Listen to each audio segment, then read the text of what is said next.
दोस्तों आज हम बात करने वाले हैं एक ऐसी छुपी हुई बीमारी के बारे में जो यकीनन हर 5 में से 3 लोगों को होती है और शायद आपको भी है। और इस बीमारी का नाम है ओवर थिंकिंग। जब सोते वक्त आपके दिमाग में कुछ ना कुछ तो जरूर चल रहा होता है, जैसे कि ये लोग मेरे बारे में क्या सोचेंगे, ऐसा क्यों हुआ, ये कब होगा, तरह तरह की चीजें। सबसे पहले हम समझेंगे कि ओवर थिंकिंग है क्या। असल में जब हमारा दिमाग एक लूप में फंस जाता है जहाँ आप एक ही बात को 100 अलग अलग तरीकों से सोचते हो, जो एंजाइटी की वजह बनती है। स्टैनफोर्ड यूनिवर्सिटी की एक रिसर्च में पता चला ओवर थिंकर्स की डिसीजन मेकिंग एबिलिटी 40% तक कम हो जाती है और ओवर थिंकर्स किसी भी मामले में सही डिसीजन नहीं ले पाते। और 2024 की एक रिपोर्ट ने बताया ओवर थिंकिंग डिप्रेशन का सबसे बड़ा रिस्क फैक्टर है और इसी तरह ओवर थिंकिंग सक्सेसफुल होने में भी रुकावट बनती है। फॉर एग्जाम्पल, जब एक ओवर थिंकिंग अपनी जॉब प्रमोशन के लिए अप्लाई करने से पहले भी यही सोचता है कि क्या वो ये डिजर्व करता है या नहीं, और इसी में स्टक होकर रह जाता है। इससे हमारी फिजिकल हेल्थ भी पूरी तरह से डिस्टर्ब होती है। ओवर थिंकिंग से हाई ब्लड प्रेशर, माइग्रेन्स, आइसोमेनिया होता है और दूसरी तरफ ये आपकी जिंदगी के सालों का टाइम चुरा लेता है। अगर आप रोज 2 घंटे भी ओवर थिंकिंग करते हैं तो ये टाइम 1 साल में 1 महीना होगा,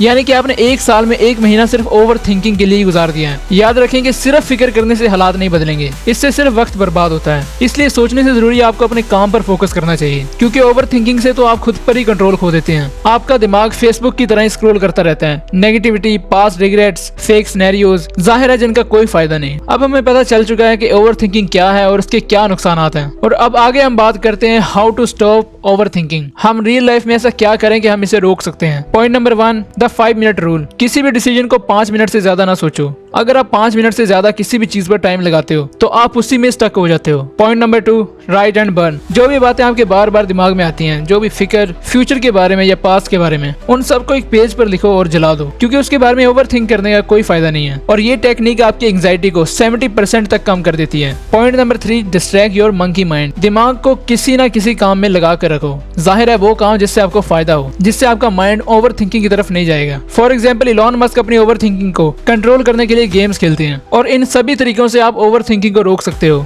और दोस्तों, अगर आप अभी भी ये सोच रहे हैं कि क्या ये टिप्स काम करेंगी, तो मैं कहता हूँ सोचना बंद कर दो और सिर्फ एक्शन लो। और अगर आपको ये वीडियो पसंद आया तो इस वीडियो को लाइक करें और शेयर करें ताकि ये किसी ओवर थिंकर तक पहुंच जाए। और ऐसी और वीडियोस देखने के लिए सब्सक्राइब करें और कमेंट में बताएं कि आपकी जिंदगी का सबसे बड़ा ओवर थिंकिंग वाला सवाल क्या है। और फिर मिलते हैं अगले वीडियो में। बाय।